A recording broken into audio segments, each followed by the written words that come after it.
Welcome to Big Blend Radio's virtual cafe. Pull up a seat and let's find out who we're having a happy hour conversation with today. So welcome everybody. It is time for another happy hour. And as I'm going to say on today's show, what happens with when an author, a travel writer, a death doula, and two musicians walk into a bar? We're going to find out. Welcome to the Big Blend Radio virtual cafe. I don't even know if we should call it a cafe. Maybe it should be like one of those old school bars, like a saloon. We want it to be dirty, a dive bar. Maybe I like the speakeasy. Yeah, speakeasy. Yeah. Oh, I'm going to change the cafe word to speakeasy. You're so right, because it's a radio show. It's a podcast. Makes total sense. We can speak easy.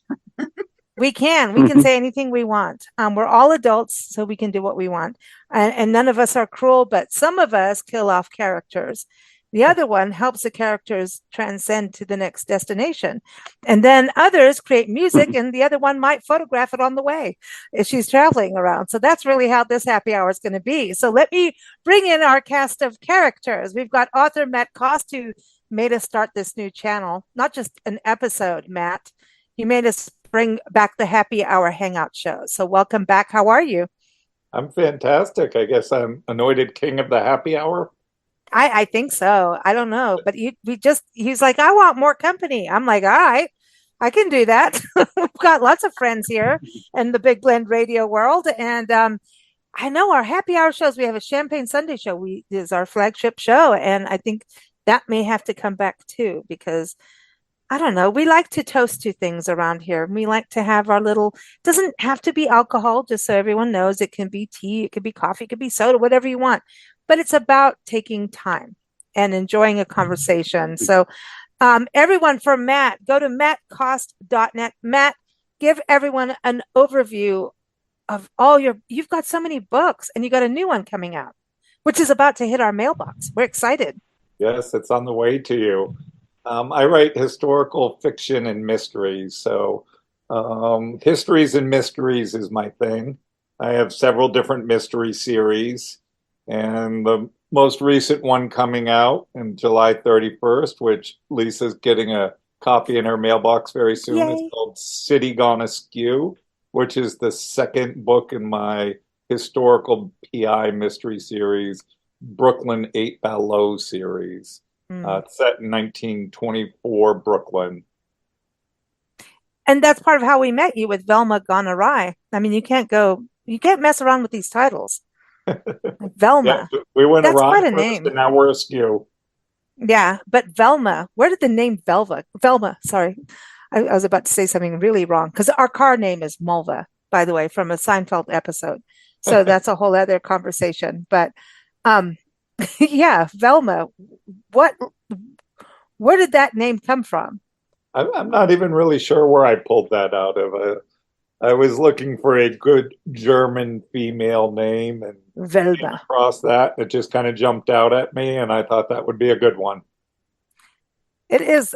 I don't think we hear that many Velmas anymore. That was kind of a generational name, don't you think? Like at a certain Yes. period, there were Velmas, and then they subsided.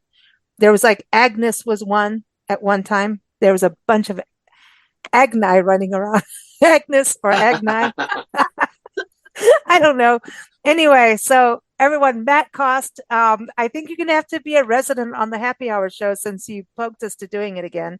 So, we might go askew a time or two, but that's okay.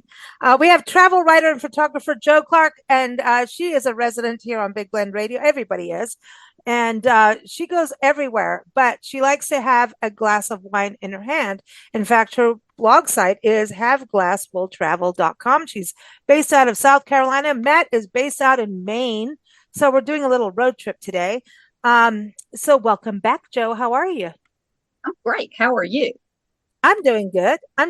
However, I hate to tell you, I'm not having wine right now. You would think Shame on you. I'm in Tucson. I'm having beer. It's a beer time. Well. Yeah, I love my beer, though. I'm serious. I do love my beer. Apparently, my great grandma did too. She would not have a day go by without her glass of beer. So There if you your go. family does it, do it. Whatever works. Well, maybe not. But good to have you back on the show. Joe has a podcast with us every second Sunday at 7 p.m. Eastern time, where she talks about her adventures. She's been all over. Where are we going next? The last time was Virginia. We did the 3 R's of the Blue Ridge Parkway. Where are we going next? Namibia, right? Is that the next We are. destination? We're going to Namibia next in Africa. Cool. Back to That's your stomping grounds. that's my homeland. I Yeah. know I was born in the States, but that's my homeland. It is. That's what you claim. Yep, it is. Once you get the African dirt under your fingernails, you can't go back. Just saying. Yeah, Um, that's it. Lee But then now I Brova, have to correct you. It's the 4 R's. You learn the 3 R's in school. I'm teaching did I say you 3 R's? the 4 the R's. 4. Yeah, the 4 R's of the Blue Ridge Mountains: Rhino, Radford, Roanoke, and Rocky Mountain. But listen, here's the deal. We're on happy hour. I might not be able to count to the 4 by the time we're done today. I know, but you got to So get I'm to setting the up setting myself for success. Rocky Mount. Rocky Mount's the one with the speakeasy and the distilleries. Okay, so everyone, speaking of speakeasy, it's already been changed that our show will now be about, congregating virtually in a speakeasy instead of a cafe. Cafe is too polite and too clean for us, maybe. I don't know. But I want to bring Lee Brovadani on the show. And, I love it because we did meet over an email over her answering the happy hour show question. So it's really good to have her back on a happy hour show. And she's been on our show for a number of years talking about trust. She is the trust architect, but she's also changed up in careers, and she is known as the Soul Journey Doula. And that means she helps people pass on. She helps people with end of life planning. And so if you're going to have someone help you on the way out, you better trust them. And sometimes you may want them to guard you from, family members you don't like at the hospital door when you just say, let me go. Don't let them in. I want to go peacefully. It could be that way, but we have a podcast with her every third Thursday. In fact, as we're recording it, it's airing. But Lee, we do this. It's called the Soul Journey Doula, and her website is Soul Journey Doula. So welcome back. How are you, Lee? I'm good. It feels like we just talked. I know. Because we did. So what is in your glass? I want to know if it's amber or not. It's not tequila. I'm actually having a Pinot Grigio, and it's Santa Margarita, which is one of my kind of go-to favorites, and that's what I'm sipping right now. Amber liquid is for Sunday night with a cigar. Oh, wow, you naughty girl. I'm just saying. So you're in Savannah right now, but you're also in Nova Scotia at the same time today. It's a soul journey. You can do two places at once as a soul journey. I'm just saying, true. You're allowed. But we divide our time between Savannah, Georgia, and Halifax, Nova Scotia. See. But right now, my heart's in Nova Scotia, even though my body's in Savannah. See? Because my husband and my dogs are up in Nova Scotia. Oh, you're away from them. That's but you're on the happy hour show, so that's fun. That's fun. I am, okay. So I can be happy and have a glass of wine. I love it. And we did get to meet Lee when we were in Savannah. And I promised her, I said, we're going to get a sit in Savannah, Georgia, a pet sit. As people know, Nancy and I travel the country and full time, and we pet sit along the way so we can do our podcasts and work. And I told her, we'll be in Savannah so we can meet you. And we did. I did it by the end of the year, as I promised. And we went and had margaritas and tacos together. It was cool. We had a good time. Yeah, it was great. It was fun. And we're going to go stay in Georgia right now. See, we're kind of going down the coastline. But I think, Joe, I did it right. No, Joe. Yeah. Did I do it right? Joe, you're South Carolina and then Georgia. Yeah, I did it right. We're going to we're going to hang out with Joey Stuckey, who is an incredible musician, singer, songwriter, record producer, also the music ambassador of Macon, Georgia. He is also an ambassador for those who cannot see. He travels the country talking about being a blind musician and what technology can do for blind musicians. And he also co-hosts our fourth Sunday Big Daily Blend Show, which is a daily show, but it's on every fourth Sunday. And we love Joey, and we're going to see you this year because we're coming back through Georgia. Joey, it's happening this year. See, it is. I am This is excited. the I am year. so excited. Yes, this is the year. How are you? How are I'm you? well, my friend. I'm doing well. Good. Everyone, joeystuckey.com is the website to go to. And excited. Our next show together is going to air this fourth Sunday. And we talked about musicians with families, like musical families, which I thought was fun. Yeah. And a lady I interviewed right after I chatted with you just came back from Wales, and she says, "Do you know the Bee Gees came from Wales?" And I'm like, "I do now because of you." And we were just talking about the Bee Gees. Yeah. I did not know that. I did not know that's where they were from. Yeah. Oh, no, not Wales. The Isle of Man. Sorry, which is our family history. Oh, now I got it screwed up. I don't know now. I don't know if my memory is serving me. I'm going to have to play Googly Machine. We'll get it straight. But anyway, no, it's cool. It's cool. That was okay, wait, let me see. Is it? No, they say they're from Australia. So I don't know what to say so now we don't know. Now we really don't know. No, now I really have to go do real research and go beyond Wikipedia. Oh my God. If the days when we just believe everything on Wikipedia, I want to bring our next guest on who you have met, right? After connecting on a show is vocalist and composer Johnny Schaefer. He's award-winning, just also with not only his music, but also videos that he creates with his husband, Paco. We have Johnny Schaefer. Go to hearjohnny.com to learn more about him. But welcome back, Johnny. How are you? I'm doing very well, thank you. Hot, but doing well. I got my mojito here. So. Oh well, I'm going to walk around and tell everybody that I'm hot. They may not believe me, but I'm hot today. It's all good with me. But hey, Johnny, I've seen pictures. Johnny. Yeah, and that still doesn't make anything better. But Johnny also co-hosts our first Sunday Big Daily Blend show, and our next one, well, the last one was super fun, but the next one we're going to be doing. What are we doing? The last one was ice cream socials, and now all I get is ads for ice cream. Like, don't eat ice cream. This is a health thing, and then I don't know, but it's I'm being ice cream. What are we doing next? What are we doing? What's the next one? We had a topic. Do you remember? I don't remember. You have new music. That's what I know. Do you have new music? Are we allowed to talk about it? Yeah. Yeah, we're going to be. Yes, I think we're coming out with it on. Looks like it'll be on the 9th. So of August. A new song. So yes. That's exciting. That's exciting. Yeah. I love it. Yeah. I love it. Okay, so.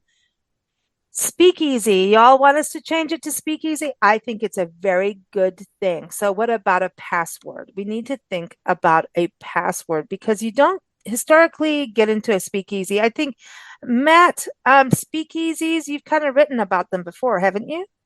Yeah, actually, I could share a story if you want of yes. for my upcoming book. I read the 1924 Brooklyn Eagle for research, and I came across a mention of the back room, which was a speakeasy in Lower Manhattan. And then I came across the fact that some of the characters I use in the book, which are Charlie Lucky Luciano and Bugsy Siegel and Meyer Lansky, hung out in the back room of the back room. And it was here that they planned Murder Incorporated and laid the foundation for the modern day mafia. So I made plans with the manager to go visit the back room of the back room because it was still existing exactly like it was. And so one Friday in Lower Manhattan, my wife, my daughter, and myself went, the typical through the dark New York street, down through the metal grates and down the concrete stairs and down a smoke-filled alleyway. He's setting up the scene. Listen to this. Oh my God. He's not a writer. We go up the stairs and open the door and the music erupts out. There's jazz band playing, great big chandeliers hanging. Everybody's drinking out of pewter teacups because obviously Prohibition agents were kind of stupid, and if they saw everybody's drinking out of pewter teacups, they would have just thought they were in the wrong place, I guess. So they've kept everything exactly the same as it was. Of course, the manager was not there, so it was up to my daughter to go find somebody to get us into the back room of the back room. And we went through the bookcase into the back room, and it was pretty creepy, just imagining Lansky and Luciano and Seagal planning Murder Incorporated in this little dingy room of the back room. So that's my back room story. Ah, that's cool. Now, did you have to have a passcode though to get in? I did not. They must have done away with that. Because I can tell you what the password is. Well, you went to a speakeasy. Tell us about that experience. Couple of them. Yeah, a couple of them. Well, that doesn't surprise me. One in Floyd and one in Rocky Mount. But you ask at the counter, you have to ask for a wooden nickel for a wooden nickel for the Coke machine, or a buffalo nickel for the Coke machine. And you put that nickel in the Coke machine and you open the Coke machine up to get into the speakeasy. But the password is blind pig. You ask, you tell them, I heard you have a blind pig. I want to see the blind pig, and I have a nickel to see the blind pig. And that let them know that you knew there was a speakeasy there and you knew how much it cost to get in. Wow. Wow. Wow, wow, wow. That's incredible. Like to have that. So, yeah, because you guys eat a lot of pork out there, don't you? That's a thing. I don't know where the blind part, Joey, no offense to you, because you ain't a blind pig, as far as I know. I like blind pigs. I mean, they're, any excuse to go rooting around. I know, rooting around. Any excuse for bacon? Absolutely. Yeah. Everything's better with bacon. You're right. I do want to touch on Lucky Luciano. We've had a guest on our show over the years, Christian Cipollini. I don't know if I'm pronouncing his name correctly because I probably did it wrong on the show too. He wrote Lucky Luciano, Mysterious Tales of a Gangland Legend. He is like he knows everything about the gangs and the mafia. And we've actually had a mafia dude on our show. And then I said, well, what are you doing now? He goes, I'm in trucking. And then he friended me on LinkedIn.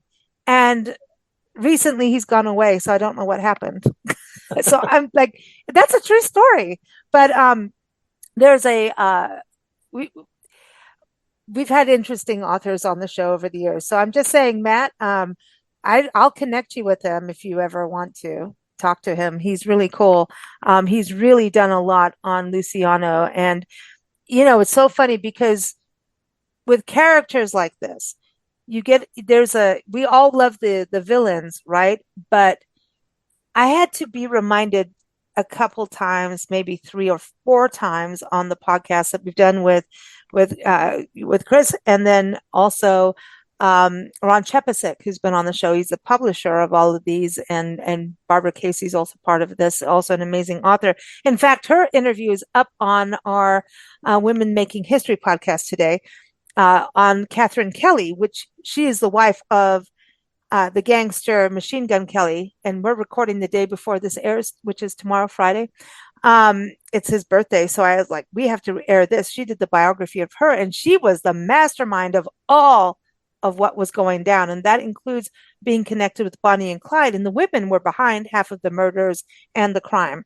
They were their husbands did it. They masterminded it. It's pretty interesting. But anyway, they did all these series of books called the Gangland Mysteries. And anyway, if you want to connect with them, Matt, I'm just saying they've covered a ton on the gangs. But when they were on the show, you forget that these people killed people, like really. So when you do your research on things like this, Matt, do you kind of not, you can't really be romanced by the villain, but people are romanced by the villains. Yeah, no, absolutely. And, I would hesitate to, go sit down in a speakeasy with some mafia personality in a dark alley and have a chat to do research. I think I'd stay well within the bounds of safety. before doing anything like that. But you'd watch so you could write about it. Yeah. You'd be like, let me listen, let me watch, But I don't know. It's some we've kind of there is a weird romance part of the dark. Joe, going in speakeasies, do you feel that little bit of romance towards the darker side? Yeah, yeah. It's kind of interesting when you go in and you sort of feel like you've got stepped back in history, that you're back in the. I mean, it was from the 20s to 1933, so you've got a 13-year span of prohibition that people were sneaking around to do any drinking and partying. So it's you watch the door for a flapper, and a lot of times the people who work there are dressed as flappers, and the bartenders are wearing the suspenders, and a lot of them with the green visors, like they would have had for dealing poker and things like that. So they kind of dress the part, and they make all kinds of really neat craft cocktails. I The like ones that are they come inside the cloche, and then when they lift it, the smoke dissipates and your drink is there. So it's pretty cool. That is cool. Lee, you and I talked on your podcast that's airing right now as we talk. The last episode, we talked about letting go of things, if you've done something wrong, get on with it, move forward so that you can have a happy end of life, right? Right. Not a happy ending, but a happy end of life. And we and I were talking about this, and now I'm thinking, what if you were in the mafia? How do you just let go of, like, I've murdered all these people? Like, that's a little harsher, right? Yeah, that's a different thing. Like, you are going to have to do some soul searching for that one, right? That's pretty rough. Yeah, I'd be interested in finding out how many of them are sociopathic, because a lot of that means that they just don't, it doesn't hit them the way that, okay, that was a bad choice of words, but hit funny, them but funny. the way that it would, yeah. Yeah. So,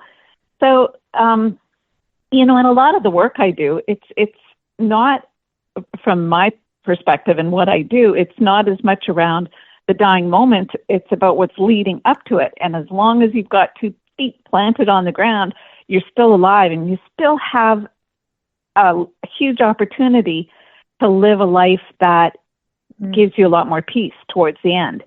So letting go can be in the moment now of letting go things that don't serve you, or, and kind of living a full life. Like, there's things that I think you gather people around you who live this really full life and do things that fills their spirit. Mm-hmm. So at the end of the road, they can say, well, like I had a pretty good run. I've traveled the world. I've tasted the wines. I've played the music that have made people smile. I've written the books that just engage people and make my soul sing, because it's being I'm doing what I'm supposed to do. So wow, you just did a whole synopsis of everybody on the show today. I love this. Music, travel, books. I'm liking this. Cocktails is always good too. I've been listening. Well, you do listen, and it's good that you're a trusted architect. That's important. As you pass on, you want someone, like, I wasn't kidding around about, sending the relative you don't want around away. When you die, if you don't want someone around you, you don't want them. Like, look, that vending machine over there is calling you. It's even blinking and saying, come to me, so, We're telling the person in the bed, okay, be quiet, because I'm going to lie for you, which is, like I'm the trust architect. I'm going to lie and say that you're asleep and it's not a good time, and maybe come back another day. Yeah, exactly. I'm going to go to Joey and Johnny about this as musicians, because we're talking about speakeasies and bars. And, you got to think about the Blues Brothers going in and they playing rawhide and getting pelted by beer bottles and stuff. And as a musician, I know what it's like when you play like comedians. Well, Lee does improv. And I think, those, I mean, I don't know. What happens when you stand up at a book event, Matt, do you ever get like that feeling of a comedian, like you're going to bomb, or is it fine? Like, do you ever get butterflies on that? I have to ask that. I certainly do, especially when I'm doing a new talk or a new book or, sort of broaching a new subject. I'm worried about stumbling my way through. But after I've done it a few times, I feel a little more comfortable with it. But then you always, can possibly have the dead crowd that doesn't react to anything you say. So then you do Then you bomb. need to call Lee. She'll send them on. Send them on. Yeah, So transition them. Joey and Johnny, have you performed in a place where you're like, God, get me the hell out of here? Like they don't listen. Let's go with you, Johnny. I mean, you're in the South. You never know. Beer bottles could fly behind chicken wire.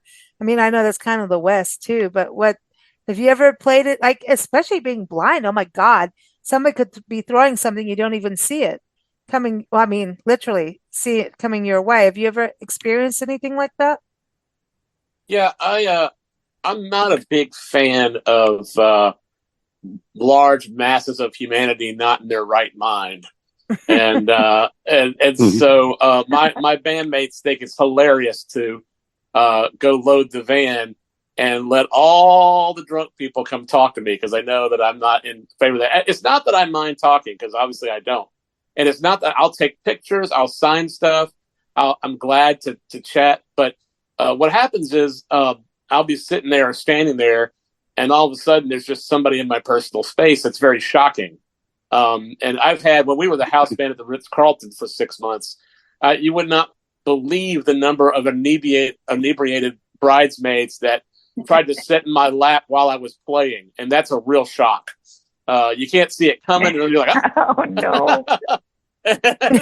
and all of a sudden there's a 130-pound woman that's falling on top of you and drooling on you, and it's just terrible. So, but I mean, honestly, I mean, I love having a good time. I put a lot of research into where I go perform and if I decide to do it. And I really have never, I knock on wood, I've never really had a crowd that didn't respond. I had some crowds that took time to warm up, but I've never really had a crowd that didn't respond.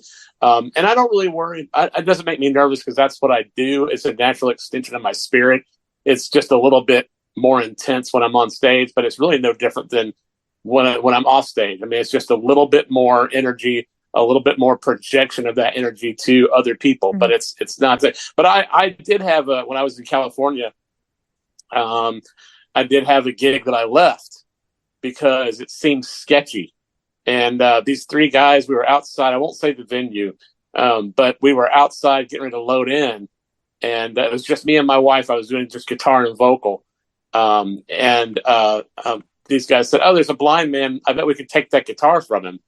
And so the Uber driver said, "We're leaving," and we all just got back in the car and left because it was a real sketchy part of town, and somebody else had booked that show for me. I hadn't booked it myself. They didn't do their research. So, but yeah, I love to play, and I love to be part of a group, and I love to be part of a group having a good time.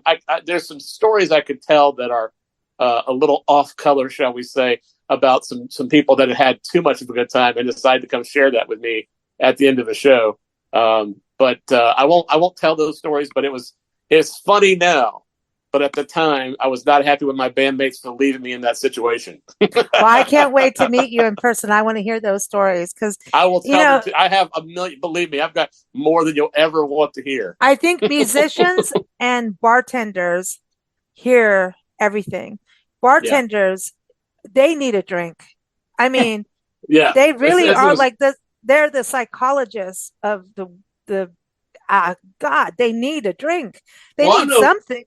I know Johnny would agree with me, and because we've had an opportunity to talk for a good little while, and musicians are philosophers and therapists, and that's part of what makes our art compelling is that we're able to give you something you can use as a tool to make your life better. But actually the biggest qualification to be a producer and make records is not the technical stuff, which I certainly know, but it's the ability to be a psychiatrist for the day. Because if you keep everybody happy, you have a productive session. If people are not happy, the work doesn't get done. So anyway. Yeah, I know. Or you could be Fleetwood Mac, you know. There's a lot of that. Yeah, that could happen. But Johnny, yeah, I mean, that even ties in. But I want to go into a gig thing. Have you had a gig that's wild and crazy like that, like a venue? Well, I think for me, kind of going along with what Joey's saying, my music comes from my heart, and if I'm in a venue where I essentially end up being background music and people aren't really paying attention and they're talking so loud that you can't even really hear what I'm doing that well, I don't enjoy that, and I don't even know why I'm there. It's just I don't want to be background music. If I'm performing somewhere, I'd like to share my music with people and not just be music, or they could just put on a jukebox or something instead of having me there. So I think that's. Johnny, how many times have you been asked to play like stuff that's totally not even your style of music? People come up to me and say, "Hey, can you play some Taylor Swift?" And I'm like, "No." Oh, whoa, no, don't start me on that. I want you to know. I'm actually a Taylor Swift fan. I actually like Taylor Swift, but that's not what I do. Have you had people come up and try to make you into a jukebox? No, well, I am pretty eclectic, but but I know what I can do and what I can't do, and I'm not going to try to go listen to that if that's what you want. I remember a woman coming up to me after our band play, and she's like, "We're doing this private gig," and she comes up and she says, "If you don't play Mustang Sally, I'm not tipping you." I'm like, "I don't want your money." Blah blah blah, blank blink blink, because it was insane. I'm like, what? That was a warm up song our band used, and like she heard it earlier, and I remember that was always our warm up song. Like it wasn't for anything other than a warm up and sound check thing. And I remember doing a gig once when all the horse people started doing a chain dance thing, and then we're all looking, and like the bass player went down on his knees giggling. Nancy's down. We all got the giggles, but we were good at it. We know how to play that song, and people were like, "Play it again, play it." And I'm like, "What?" It's like being told to please play Freebird, and you don't. I was going to say that, yeah. We There's don't a have cover band guitars. group I'm on Facebook that makes jokes about that all the time. Yeah, I mean, we did a I'll gig give you a once. Freebird. Yeah, I can give everybody a free bird. I remember we did a gig at a band shell in Oceanside. We had like 2,000 to 3,000 people, and we're like, okay, great. And we had our rhythm guitarist turned out to be a rapist later. But anyway, Matt Cost, you can put him in the book, whatever book you want. I'll tell you about that story later. But he's like bringing up girls. He's like looking at me like this is our rhythm guitarist going, "Look at the tits on that." And I'm like, "What are you doing? People can hear you over the mic. What are you doing?" We have this gig. I think we were 7 or 9 piece at that time because we had drummers, percussionists, 2 to 3. It was insane. So you know what happened? The management for the Everly Brothers wanted us to be their opening act. I talked about that with you, Joey. Are you kidding me? And then when the Everly Brothers heard what we did, they're like, hell no. And then maybe they saw our guitarist try to grab these girls, and our band didn't last. It blew up, but because of that kind of stuff. But that's the thing. It's like that weird thing. But let's speakeasy. We've been talking about the speakeasy. I want a good password. What we can use I think it should for be this. Bacon from Macon. I want some bacon from me. Bacon from Macon. Macon bacon. You know that Macon bacon is that with a K or a C? I like Macon bacon. That's Macon. Macon bacon. That's the name of our baseball team. What? Macon bacon? Yeah. Macon bacon. Yeah, it really is. And they play the Savannah Bananas. I like it. Oh, yeah. That's funny. Cool. That's funny. Now, okay. I always thought that the password should be shenanigans. I like shenanigans. I like shenanigans because I say that a lot, and apparently, if I don't use that word, I get in trouble. So, Matt, do you have a word? I'm up for shenanigans. That's starting to win. Do you have a word, Matt? Shenanigans, bacon. The Blind Pig, they're all good. Maybe put them all together. Or Wooden Nickel. Uh-oh. Oh, wooden nickel. That's nickel. right. The How wooden many nickel. times have I said that? Don't take any wooden nickels. That's my parents used to say it. And my great grandmother used to say it, and I tell all my interns that. So that's that's one of my phrases. That the other phrase that I tell my interns, just because I'm trying to make my interns old before their time, because youth is wasted on the young, is basically something like life's hard, and then comes the revelation. Yeah. That the revelation does come at some point. That's an old preacher's expression. My grandfather was a Baptist minister, so I have several of those wonderful. Now I see where the around. music comes from, because Yes. Baptist Actually, churches have the best he could music. not sing. He could not sing. He was not a good singer. He wanted to be, Oh. but he wasn't. And my dad is actually even worse. He's actually been paid not to play before. So Wow. All poor right. fella. Well, I mean, but you and Joey have that kind of connection. I mean, Johnny, on that in regards to, like, okay, church music, right? And to me, sacred like, music, sure. gospel is, I when we got to this country and stuff, I would watch BET because of the black gospel music, because I was like, oh man, they're going down, they're going home, and it was fantastic. closer to me with African music than anything. It just was so, I don't know. And you can listen to white gospel too.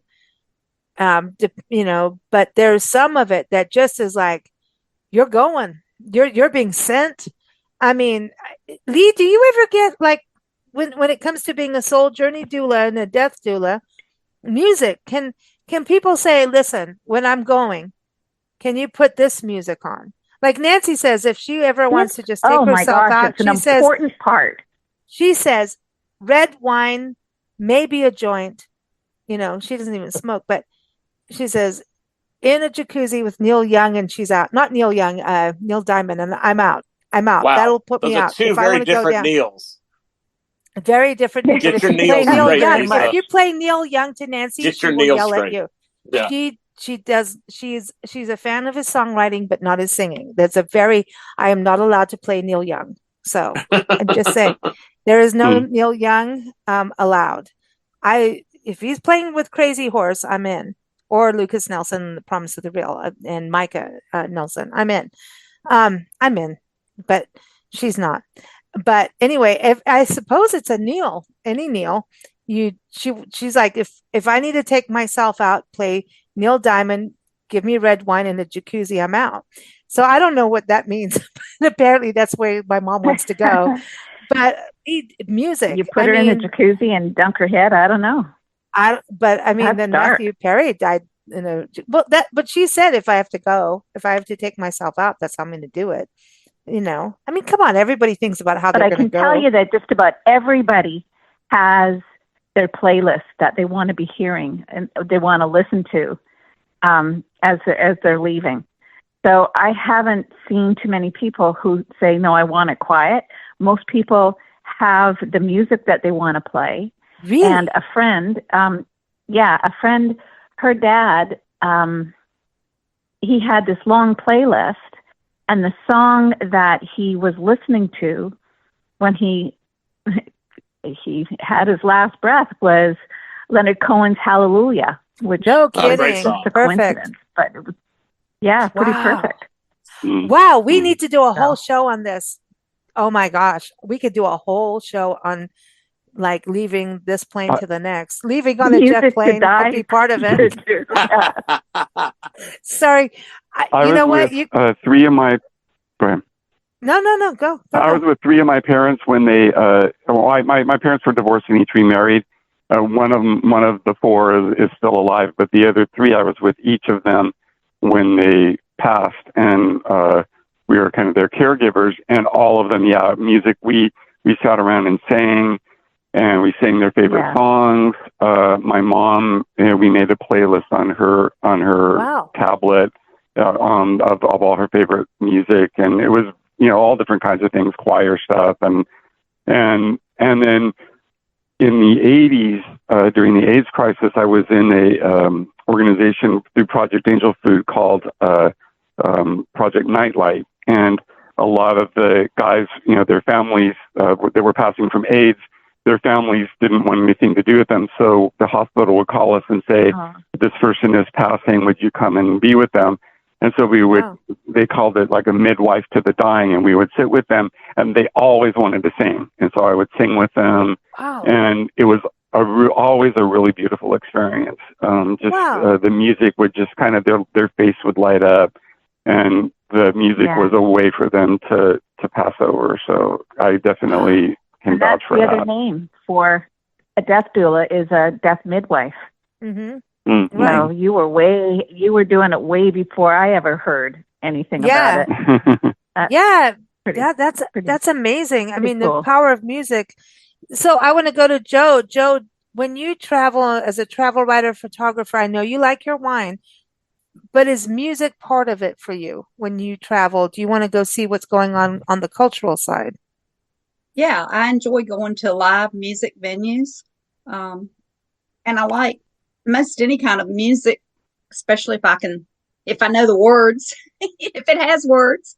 I enjoy jazz, so I think I kind of gravitate to the speakeasy because of the jazz, because I do like jazz. But I love beach music. Living here, we go to beach music concerts every week or two. There's something going on, usually free.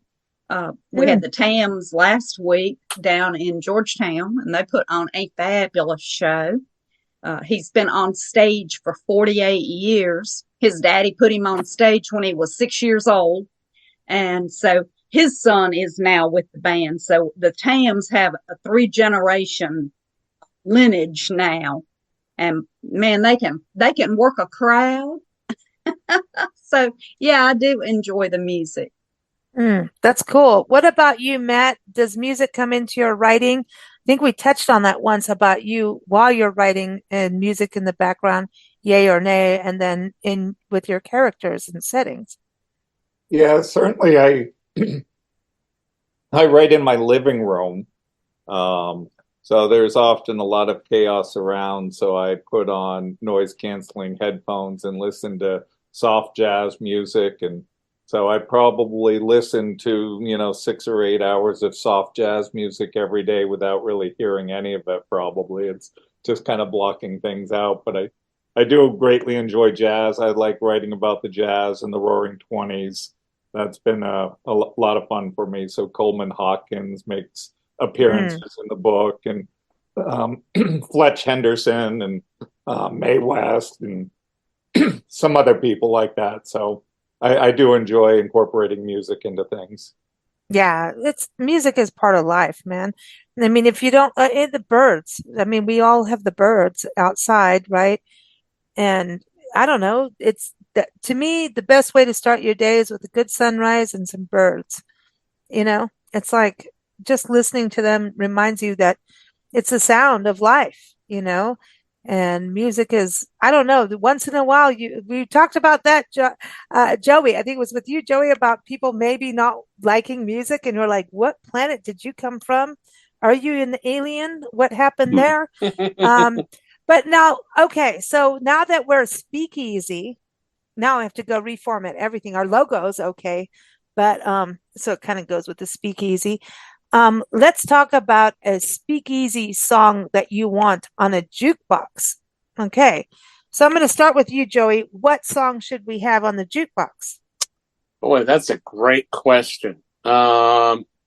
Probably something like, Stomping at the Savoy or some kind of Coleman Hawkins stomp 20 stomp type music. That's probably what you need.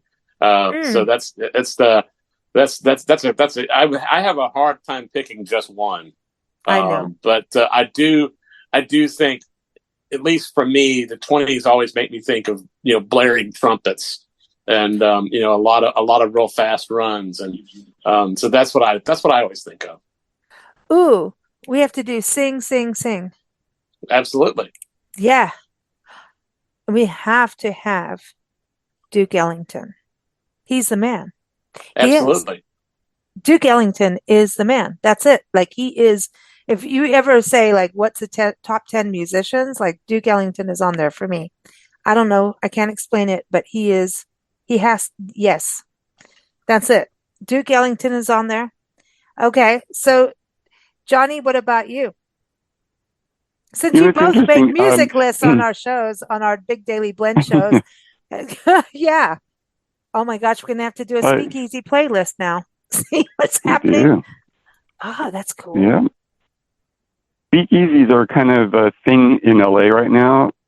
You may have even seen people are posting like little videos of them on Instagram, and they tend to be they almost look like dark rides at Disneyland. Like they always have a theme, and they have a like black lit so that the drinks all glow, and they're kind of really moody. Like it's almost like being in the Haunted Mansion or like Pirates of the Caribbean or something. Like they're very heavily into the theme, and then the music that when I've been to them. I haven't been to any that had they had stages, but when I was there, none of them had anybody performing. But the music that they were playing was really kind of moody, sort of. There was some jazz, but it was instrumental jazz or like kind of sultry singing.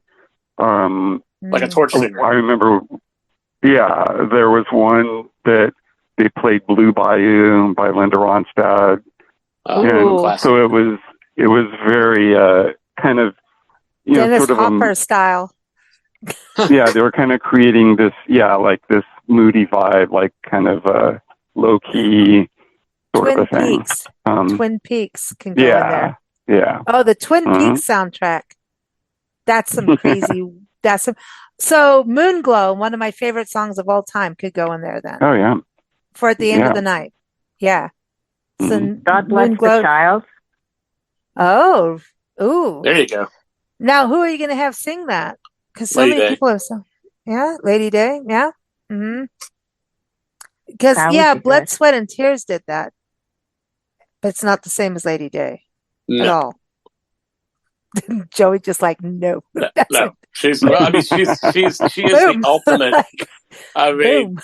Just even Billie Holiday, Billie Holiday. Like putting on a Billie Holiday record in the background. To me, that kind of speaks of that era.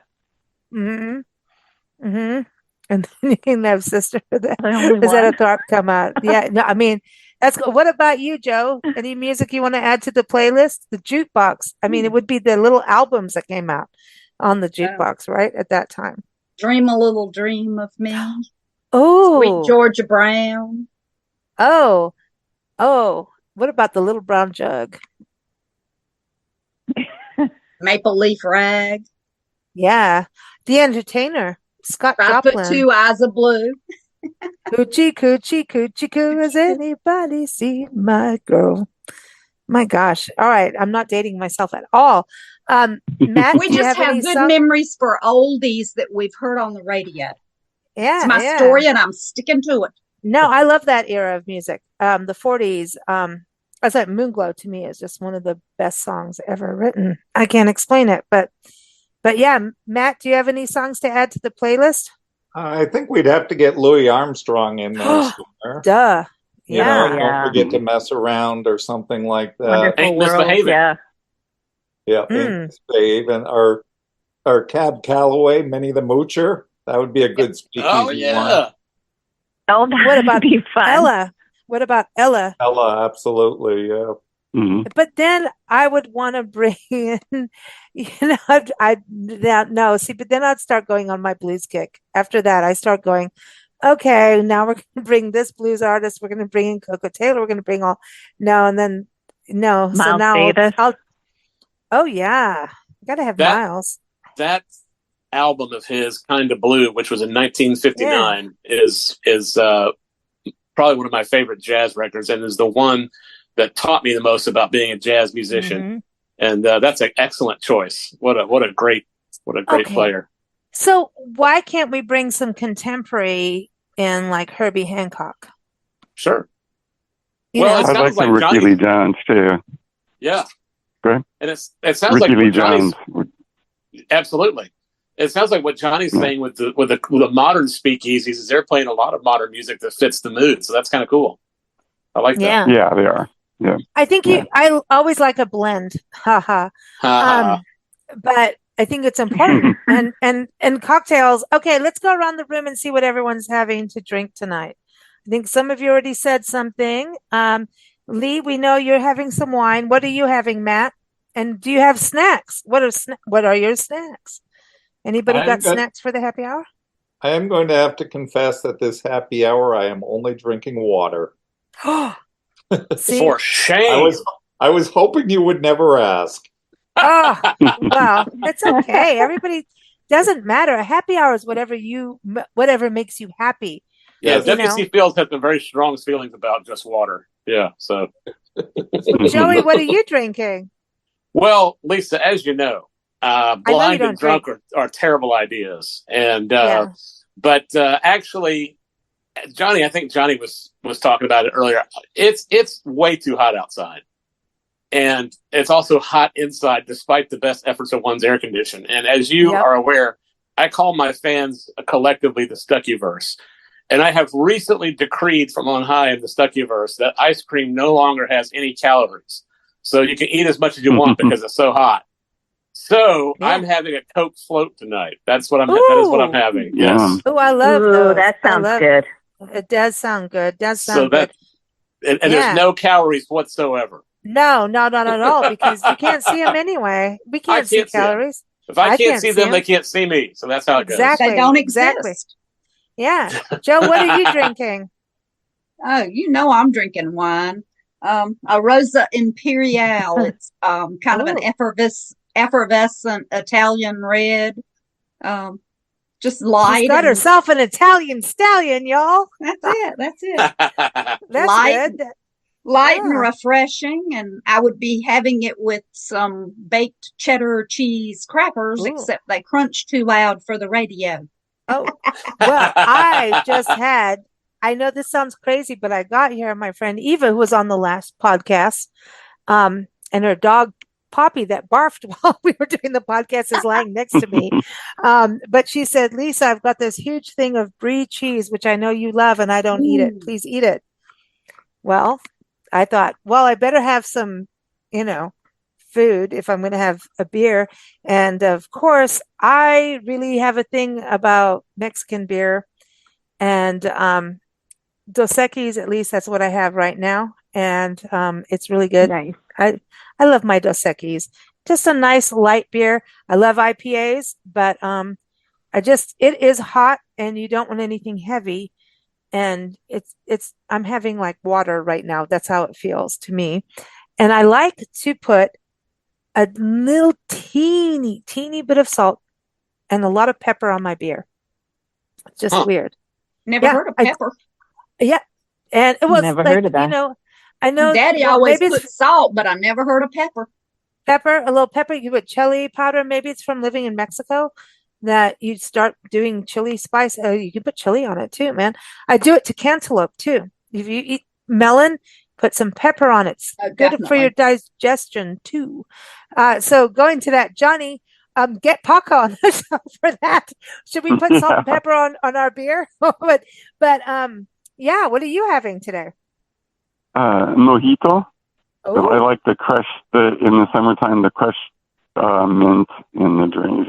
They're really refreshing to me. And just, it's like a nice, cool, I don't know, just when I'm hot, today. when it's really hot. Yeah, you're in the Kentucky races now. That's cool, though. Mojitos are good. Last time I had a mojito was in Mexico, believe it or not. And that's a whole other story, and I won't get into it on this show, but it would probably fit. But okay. Today, as this podcast airs, it is National Daiquiri Day. Any of you enjoy a daiquiri? I do have daiquiris from time to time. I can admit to that. Yeah, my favorite's the peach daiquiri. Oh, well, that's your Georgia peach. Absolutely. Yeah. We got 2 Georgia peaches on the show, but one's a Canadian Georgian peach. Lee, do you like a daiquiri or no? I do. A peach sounds really good. I also like strawberry daiquiris. Yeah. I don't know, I but now this used to like the strawberry daiquiris, but my wife's allergic, so I just banned them from the house just to make sure that but the she doesn't peach get near them. sounds good. Yeah. Yeah. The Peach peach is delicious. sounds like more refreshing, like strawberry margaritas are too sweet. Yeah. Like it starts getting too like nah. But the peach sounds good. That sounds good. Okay. Now, Joe, are you going to have a daiquiri? I heard your Well, voice. sure. I'm not going to let you drink alone. And what kind of friend would I be? Yeah, I know. Listen to that voice. She's from South Carolina and Virginia. So can you tell? Now I know. Now, what happens in Maine with daiquiris? Do you even have daiquiris up there in Maine? We do have daiquiris, and I like a daiquiri on occasion, but I might diverge off of the daiquiri a little bit into something that Joey might appreciate.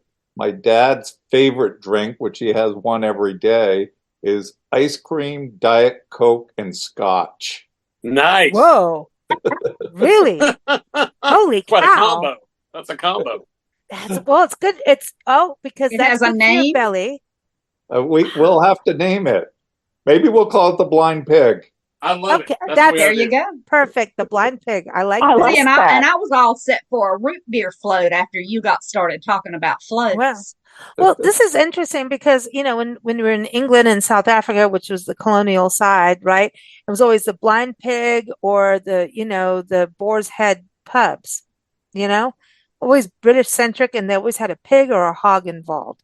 Now, the East Coast is more that way. Pigs, hogs. So I mean, obviously the British landed there and more on your side, Matt.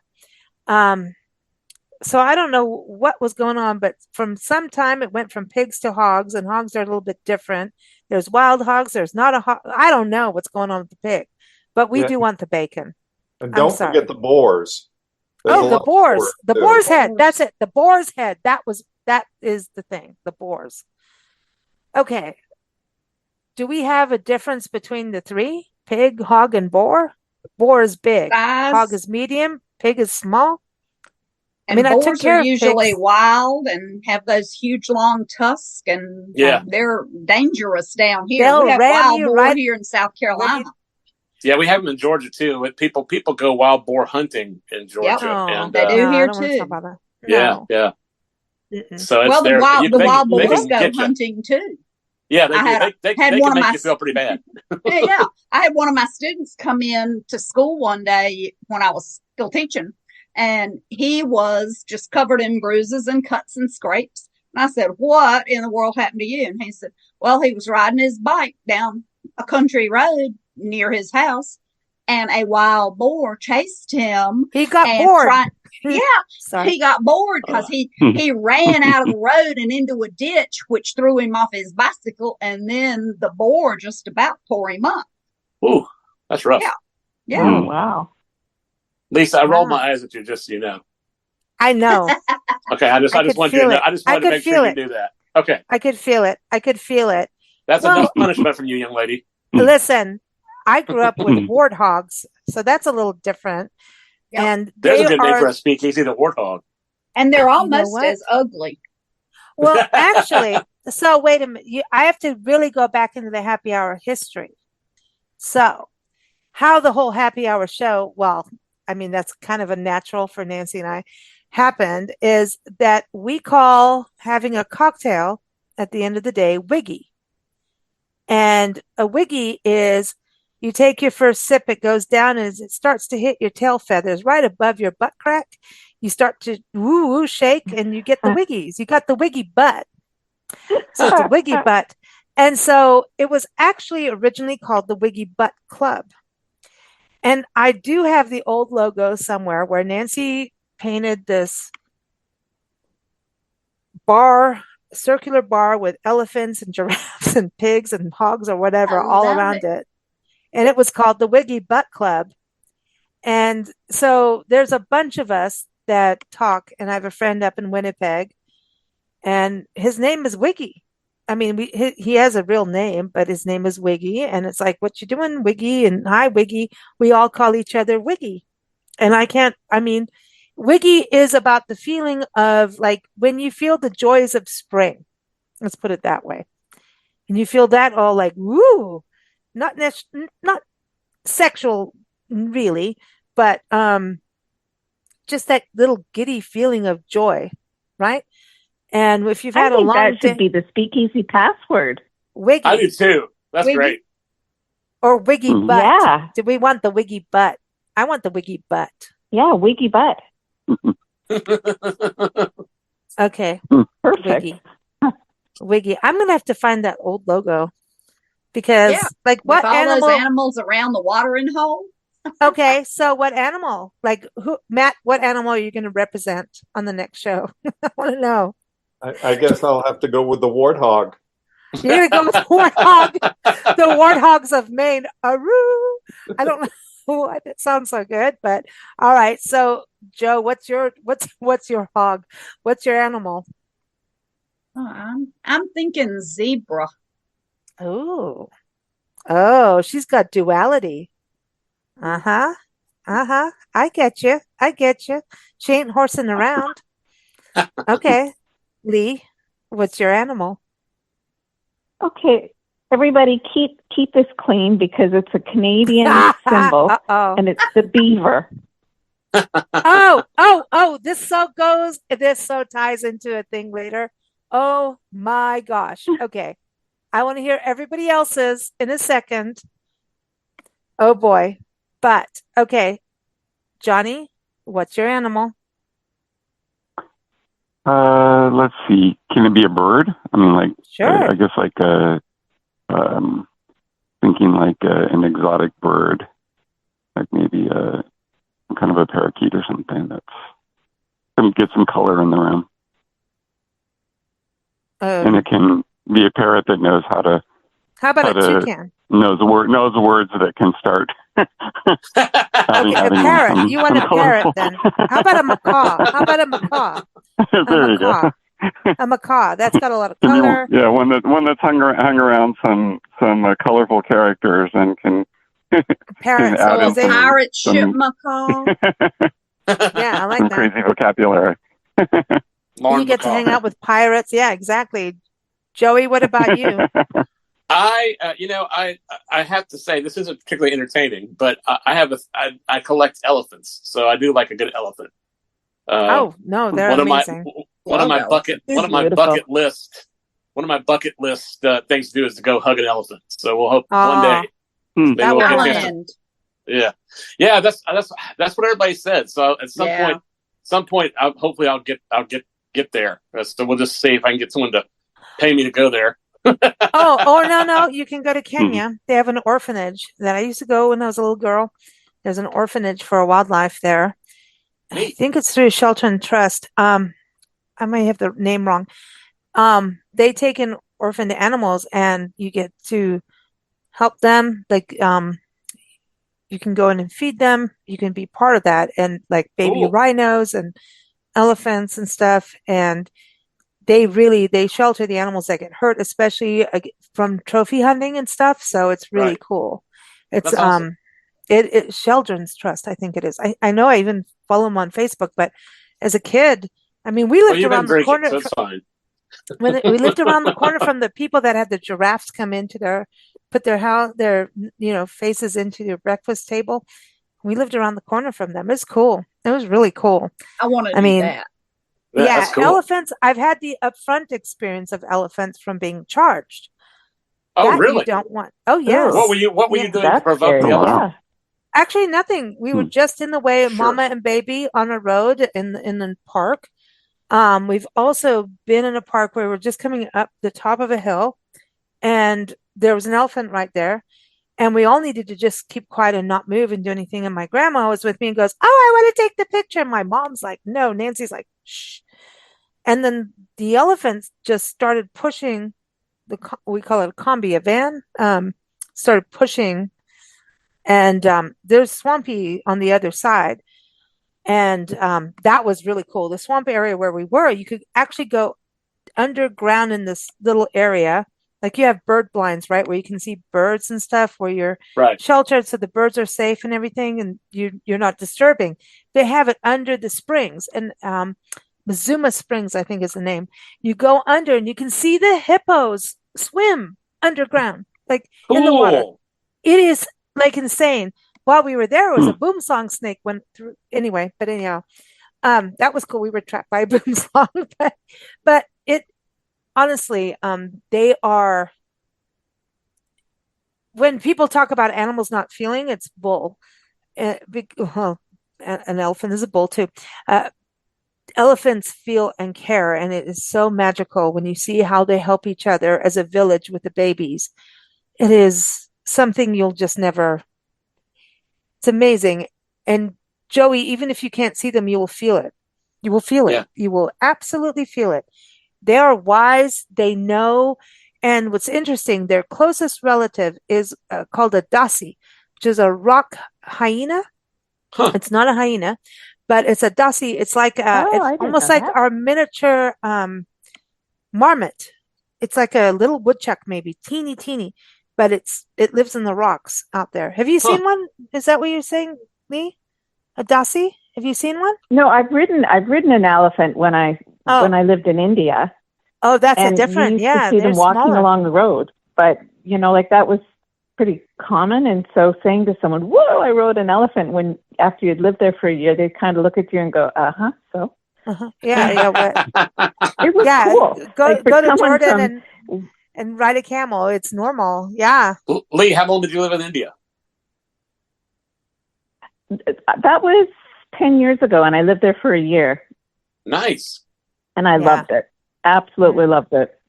I've been wanting to visit, and I'm just waiting to find a university that wants to have me come speak or something, so I can go down. But it's I've been wanting to visit, and it seems like a pretty cool country from best I can tell from travel shows. Mm. Yeah. Yeah. Isn't Ricky Kev there? Yeah, he sure is. Joey? Yeah. So maybe you Yeah. can connect through him and get there that way. That's exactly what I was thinking, Johnny. You read my mind. You're right, because Ricky's the man. He does so many cool things. Yeah. Oh yeah, definitely. He needs to hook me up. My dad was born in India. My grandparents were missionaries there, which I don't like to talk about. But and so he was born and raised there until he got out of high school. So interesting. My grandma had lots of good in Indian recipes and chicken curry and different things, and this really good chutney. It sounds weird, but bananas, tomatoes, and onions. Yep. And the combination is really good, especially with something like curry or whatever. It's really good. good. Indian food is the best thing. I mean, I grew up with Indian food because South Africa, Kenya, and England also has a ton of they have tons of Indian food, and it's all different. So, like when we got here, I was like, I'm used to eating what we call samosas, and then they say samosas here. It's like all different. I don't know. I mean, samosa was in South Africa and Kenya. That's how we said it. And Indian people said it, but not even here. They don't say it. Samosa. It's like in South Africa, they said pizza instead of pizza, which I thought like y'all are weird.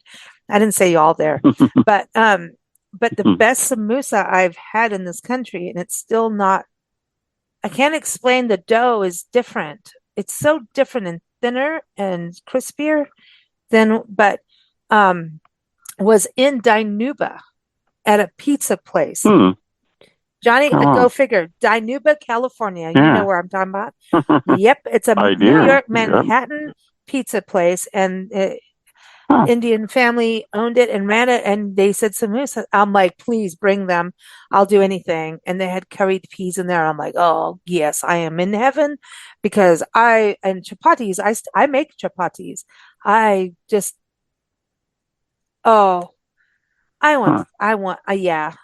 really miss Indian food. It's part of your lifestyle. And then you come to the States and it was like, what? I didn't know what to do with the food here at all. I didn't know. Everybody's like, here's this giant root beer, giant pizzas. And I'm like, why does everything have to be so giant? I mean, and then you go to the grocery stores. Nancy and I, our first time here, we moved and got a house and everything. And we went to go to the grocery store. We didn't know what to buy. We didn't know what was what. Why do you have 20 things of this? What is that? And we ended up filling a cart and then walking out because we were too overwhelmed with everything here. It was crazy. It was really big culture shock for us to come home. It was too much. Then my best friend from South Africa, who lives in England, came over a couple of years ago, and I took her to Walmart, and she did exactly the same thing as we did, even though she lives in England. She goes, and she went exactly to the same thing I did, went to the butter and said exactly the same thing. Why do you have more than one butter? Butter is butter. And because I started to freak out. I'm like, what's wrong with the other butter? Why? Which one's the correct one? That was my thing coming to this country. And she did exactly the same thing. Why would butter not be butter? Why is one butter better than another butter? Because it comes from a cow and butter is butter. And so it was really weird. It was weird to relive it through her. And yet she lives in England. And then she goes, oh, look at all these options here. Why doesn't England have this? I'm like, did you just see what you just went through? Did you not see that? It was really odd. It was really odd. So anyway, I want to go to Lee. You brought up beavers. Okay. So has anybody been to a Buc-ee's? I have to ask. Yes.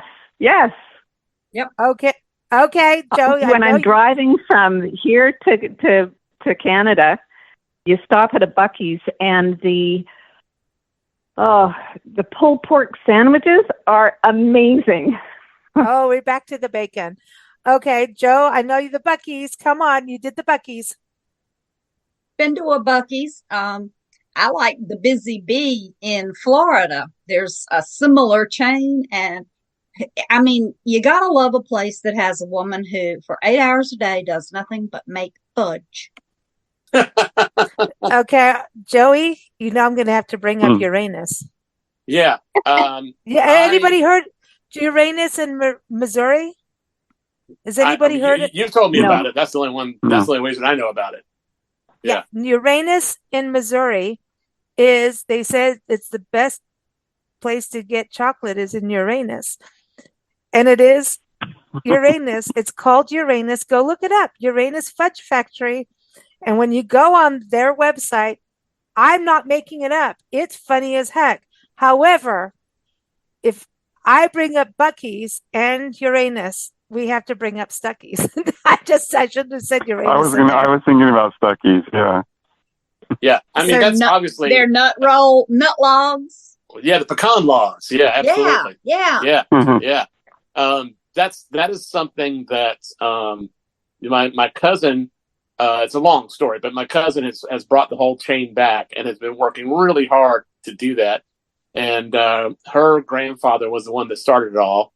And it's nice to have it back in the family. For a while, it had been sold to Pet Milk, and some other people had bought it over the years back in the 90s. And then back in the early aughts, they started with the Stuckey's Express, which was a small aisle in some of the bigger gas station chains, and now the Stuckey stores are back. There were a handful of Stuckey's that were still owned and run independently, but she's really brought it back, and the pecan logs are better than ever, I must tell you. And I use them a lot because it has my name right on the wrapper, and I also get a family discount. I'm coming to see you on how that. handy. Yeah. So I use those pecan logs a lot when I travel to teach. I always bring a box and hand them out to different professors or whoever's invited me to come and do master classes or whatever. So it's a great branding tool, but they really do have the cleanest restrooms on the interstate. That's that true. Is important to know because listen, I know every rest area in this country, and I go there not just to pee and take a break, but to watch people. It's our favorite. It's our hobby.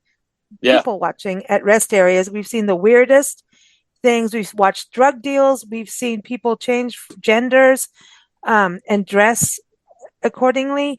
We have seen people, like a woman, give her husband or boyfriend a manicure in a very harsh way on the only bench in a rest area, grab his toe and start cutting, literally. It wasn't pleasant. We have really seen we've seen people lock their baby in a car. We've seen people wear things they shouldn't. We've seen people do exercise movements you never want to see. It's been interesting.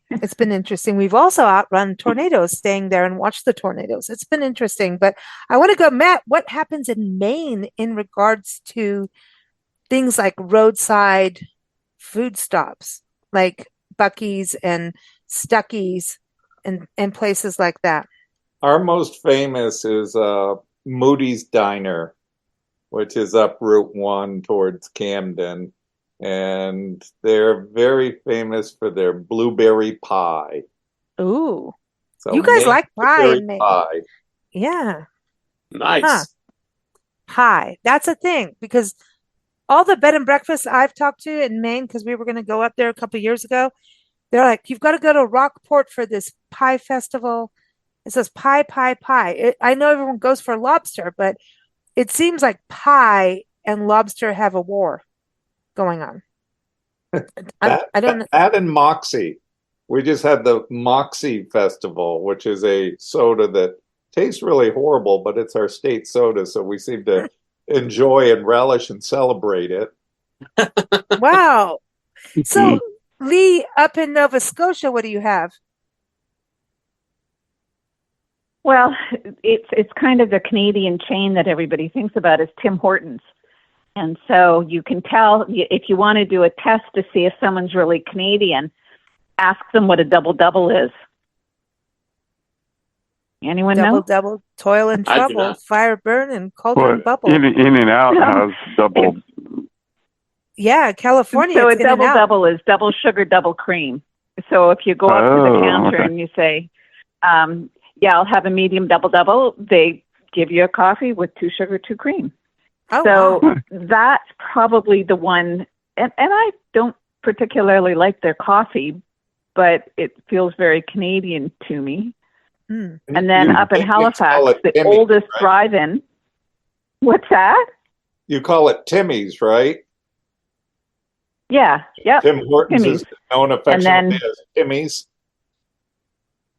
Huh, And they Timmy. have the best Timbits, which are the donut holes that are really good. So if you're in for a little bit of a sweet hit, you ask for some Timmy's and a double-double, and that's, if it's a test to get across the border and you have to prove you're Canadian, say Oh, wow. double-double and I'll have Timmy's. Okay. All right. This show has gone into all kinds of lands here. Joe, is there anything in South Carolina beyond Buc-ee's? Parker's. Okay. There's they have fried chicken. They have a food counter that apparently is pretty good, and they are growing leaps and bounds. I think we're getting like 7 new Parkers in this county, and just got one in Georgetown County, or 2. Mm. So yeah, Parker's coming along pretty fast. So, Johnny, would you say In-N-Out is like people go to California and they want to have In-N-Out burgers? And Jack in the Box is not that far either. Like, we don't get Jack in the Box. I don't ever see them anywhere else. Yeah, they're still pretty popular here. When I was a kid, we used to go to Howard Johnson's a lot, and on our way to San Jose, Paco and I always like to stop at Casa de Fruta.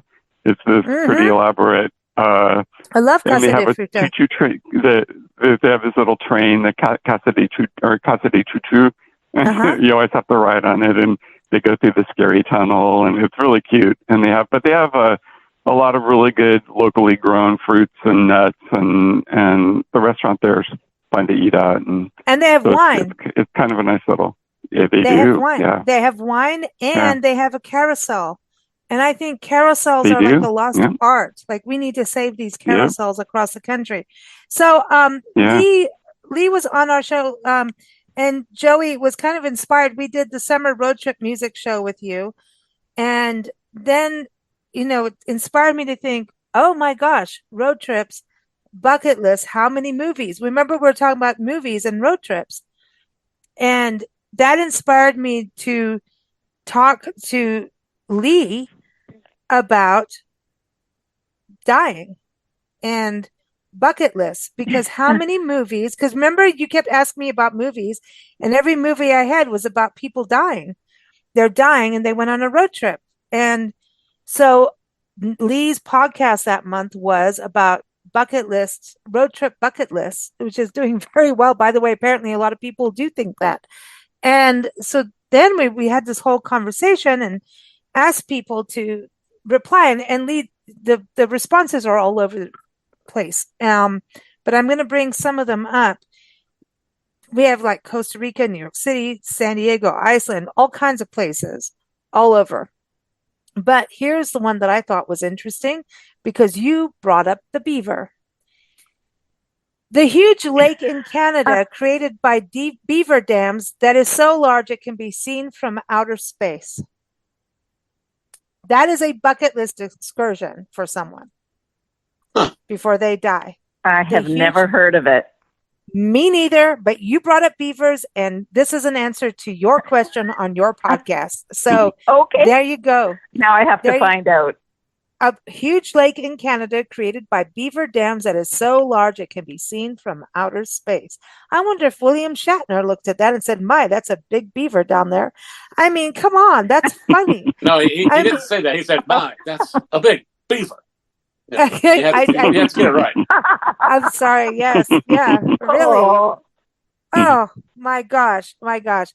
All right. So we've touched on this, but I want to know from each of you, bucket list before you die, where are you going? Matt, where are you going? Because I mean, we're all going to get there at some point where we want to go. So I'm keeping it positive, right? Law of attraction, just saying it'll happen. maybe not. Matt, by the way, speaking of things like that, we'll be doing a cult show in November, right, Matt? Yes, is it absolutely. November? We're doing a show for Cult Awareness Day. So anybody want to join us? I have somebody you have to include on that. Yeah. Yep, you are. You're bringing a special guest on that, and I think it's really important to do and fascinating and quirky. Mm-hmm. But yeah, Matt, where do you want to go before you die? I guess Australia would have to be at the top of the list to get down under and go see that exotic slice of the world. So why does that not surprise me for some reason? It's a little hot for you, though. I'm just saying. But I could probably find a cooler time to go. I think you can manage it. It's just one trip, right? Right. Johnny, where are you going before you die? I really want to. I want to see the Northern Lights. I've always wanted to see the aurora borealis. So you can do it. Where I can do that. They're coming closer and closer into the States now. Further down, further down. They are. Yeah. They are. It's happening. Yeah. So what about you, Joey? Well, I certainly like the idea of Australia. What I don't like is a 20-hour flight. So I don't know, but I definitely want to get there. I that's on my bucket list. But the one that tops it, when I was 8 years old, I was obsessed with the pyramids and just how interesting they were. And so that's going to Egypt and being able to touch the pyramids and just, get a chance to experience the space and just explore that area is really at the top of my list. That's I've always wanted to do it, so that's I think for me I'd have to. Australia's a close second, but the pyramids would be my top. Are you going to get on a camel? Is that a doable thing? Of course. Oh yeah, I'll get on a camel at least once. Yeah, when they spit, they really stink. I can't see or smell, so it won't bother me at all. When I photographed, I did a thing with camels in Yuma, Arizona, in that area. So the military brought camels in, and we called upon the Muslim people to bring camels into our country to use as the ships of the roads during war. It didn't work. So if you go up towards Quartzsite, Arizona, there's a Hijad monument to a camel. And I've actually seen a camel walking in the dunes of Glamis. You may know that area, Johnny. It's out in East San Diego, Imperial County. Nancy and I were driving from Yuma back home one day, and we saw a dude, in the flowy robes with a camel. And we're like, we haven't even had wine yet. What the hell? Really? And it's true. The history is real. And there are still people with camels. And I went on years and years ago on a photo thing with a camel farm thing. And we were doing a whole story on this area in Yuma, and I photographed the camels, which I love. They're one of my favorite animals. In fact, yeah, I would like to be a camel. I'd hang out with them. And this camel hanging on my neck and then spit all down the back of my shirt. And I That's great. stank. I really smelled bad. We had to go into the casino after that. And this is when people could smoke in casinos. I think they still can and whatever, but it was like people were smoking at their casino machines. And you know, people that are diehard gamblers are attached to their machines. People turned around when I walked by. That's how much I smelled from the camel. Wow. I was like, that's impressive. I thought it was really funny. I thought it was really, really, really funny. But Joe Clark, I'm interested to hear from you where you're going before you die, since you do travel the world. Boy, I thought I knew, and then so many good ideas already. Iceland for the Northern Lights. Although we had the Northern Lights here in Myrtle Beach. You did. That's we did. Traveling south. Yeah. Yeah. The Northern Lights came south. See, Glenn Campbell's going to start singing Southern Lights anytime. Okay, sorry. Yeah. Anyway.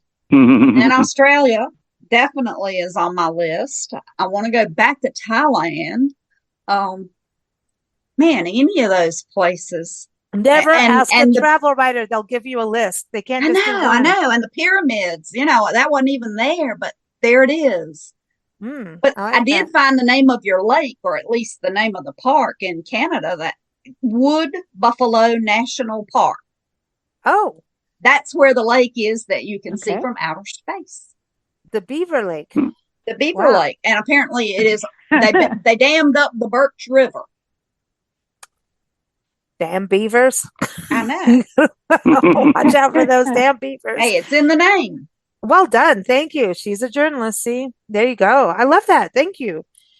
Lee, where are you going? There's a couple of places that she's going to the Beaver Lake. 2 places that I haven't been to yet. Well, Beaver Lake, I'm not going to go there, but 2 places that I haven't been yet. I'd like to go to Petra in Jordan. Oh, yeah. And kind of quite a ways from there, New Zealand. And places that I've been that I'd like to go back is Egypt. And I lived in India for a year, and I have a love of India. And we traveled pretty extensively when we were there, and I'd love to go back and spend some time with some friends that I made there in Mumbai, and then go to Kerala and go see the Taj Mahal again. I mean, India is pretty magical. I love it. It smells, but it's pretty magical. There goes my list. It's stinky, but that's the part. It's pretty stinky and hot. I like the stinkies though, because you get used to the stinkies, but then when you drive into the stinky, it becomes part of your sense memory. Matt, as an author, do stinky places mean something to you as when you write? That's a hell of a question.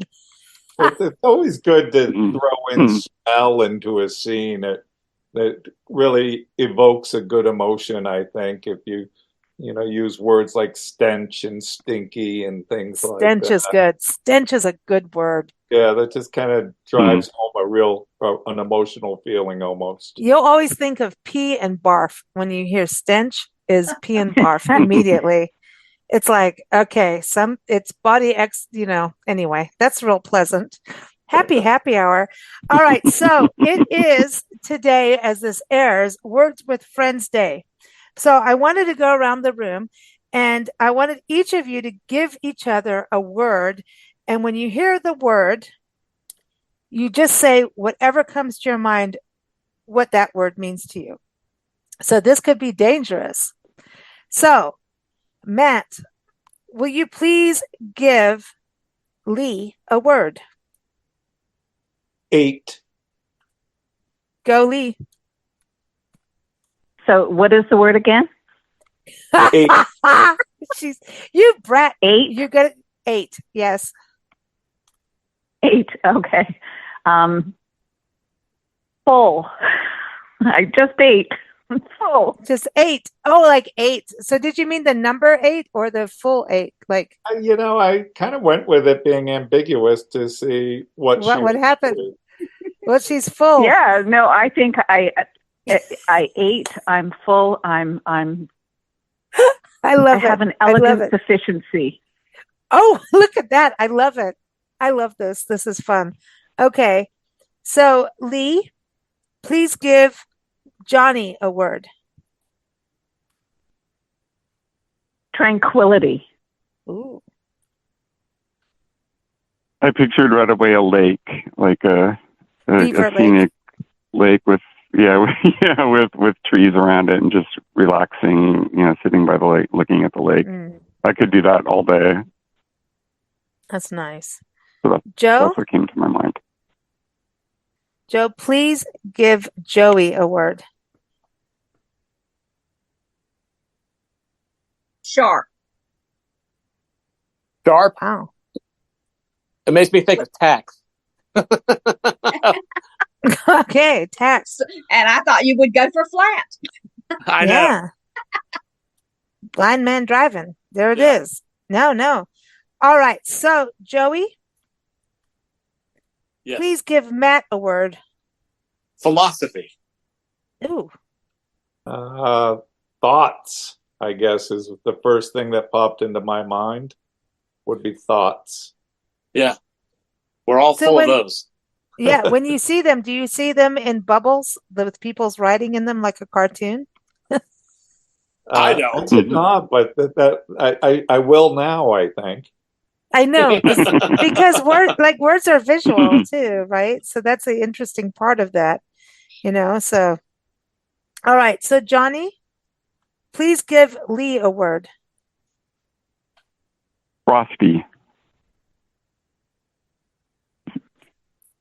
Canadian winter. I was going to say snowman. I had to stop myself from blurting it out. Seriously. I was thinking chocolate. Oh, well, there we go. There we go. I like it. I like it. Okay. So let me get this all straight. Everybody's got to have their thing. So we got to get Matt. Well, Matt's done his thing. We got Johnny, Joey. Let's see. We got to get everybody here. So, look who's going to get it next. Let me see. I think we have to give you one, Lisa. No. Absolutely. Absolutely. Not yet. Not yet. Absolutely. Absolutely. Not yet. Not yet. I think Lisa's word should be mitochondria reticula. That's what we should give her. No, not yet. Be nice. Be nice. Okay. No. So wait. No, be No. nice. I know it's never going to be nice. I know that. Turnabout's fair play. You deserve a word. That's all I'm saying. Okay. So hold on a second. I got my notes all muddled up. Who did not give someone a word here? Hold on. Everything got twirled around. Has Joe had a word? I can't remember. Joe has not had a word, but someone has to give her a word. Who did You not can do give it because we're giving you one. That's how it should be. Okay. No, someone did not give. Okay. Joe, I'm giving you a word.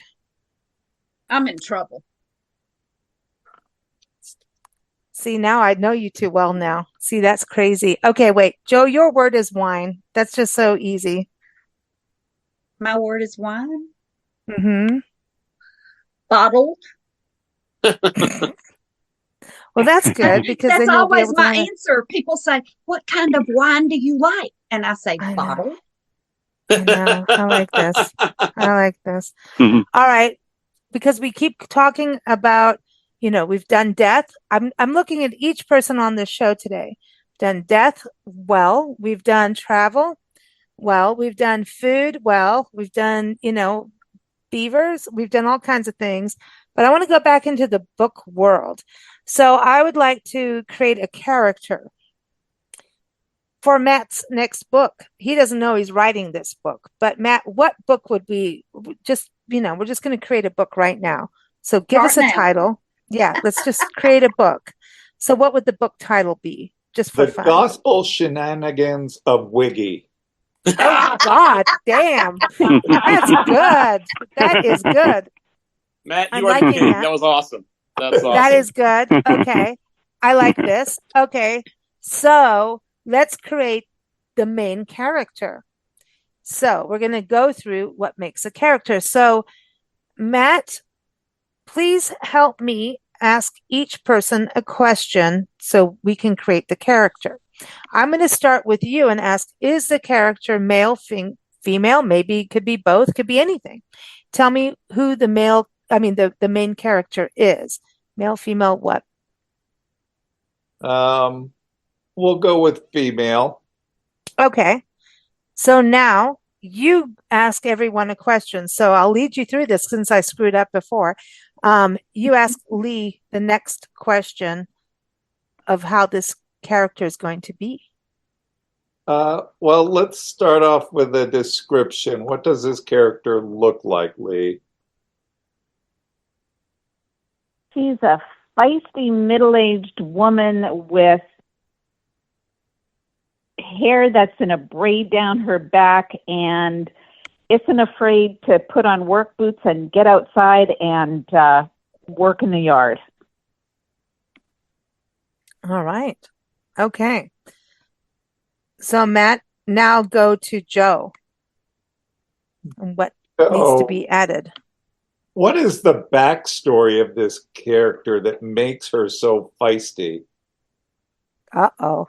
Going to the travel writer. Here we go. She was involved with a gangster and sang in a speakeasy, but now she's in hiding. Oh. I love it. Oh. I love it. That's great. great. We're going Southern now. I know it. I feel this. Okay. Okay. So we've got Lee, we got Joe. So now, Matt, go to Joey. Joey, every good character has flaws. What flaws does our character have?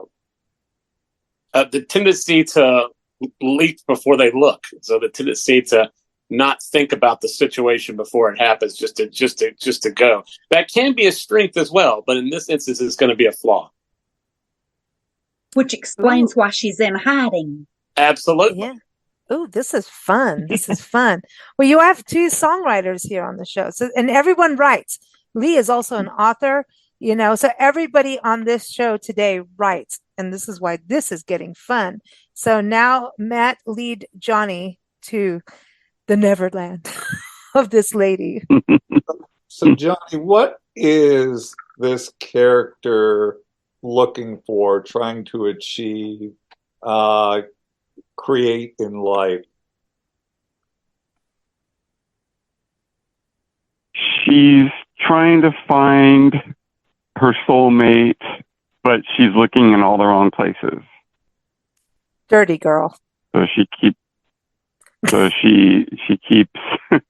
she doesn't know, she knows she wants somebody, but she's never really thought about what she wants, and she's attracted to all the wrong people and just keeps making really poor relationship choices, and gets into a lot of then these people get her into a lot of trouble.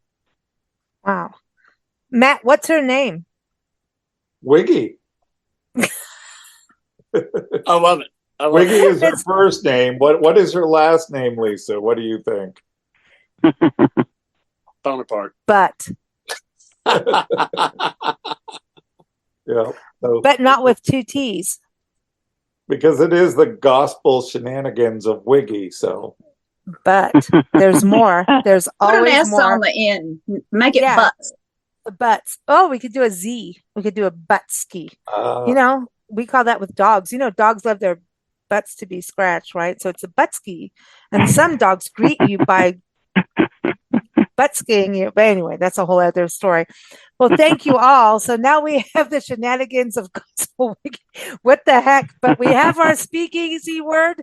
Thank you all for recreating our happy hour show. It has been fun. I know we went way over time, so thank you for sticking it out. It's been fun.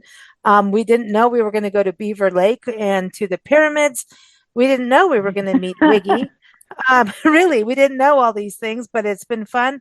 Everyone, again, the links are in the episode notes as always. So please keep up with Johnny Schaefer at hearjohnny.com, Joey Stuckey at joeystuckey.com, Lee Brovidani at souljourneydoula.com, Joe Clark at haveglasswilltravel.com, and author Matt Cost at mattcost.net. And his next book is coming out soon, so go check it out. Thank you all. A pleasure, Thank you. everybody. Thanks, Lisa. Cheers. Thank you, Lisa. Good night. Cheers. Good night. Cheers. Thanks for joining us here on Big Blend Radio's Happy Hour podcast. New episodes air every second Monday and third Friday. Visit us at bigblendradio.com.